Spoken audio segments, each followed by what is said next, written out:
Today we're looking at BUR2 asphalt-based seam repair.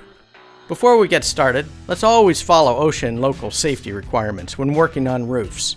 Always plan your work in advance. This includes products and tools needed to complete the project. Another consideration is weather. It can impact the installation and proper curing of APOC products. Additional information on weather requirements can be found at apoc.com. Existing seam problems can be found in mod bit, BUR cap sheet, and self-adhered membranes. Let's look at a 3-course repair method.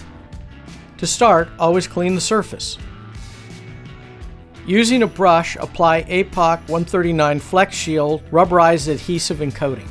Measure and apply a piece of 483 polyester fabric. Lightly broom 483 polyester into 139 Flex Shield. Apply a top coat of 139 Flex Shield. Using industrial shears, cut the polyester, ensuring it does not go past the patch.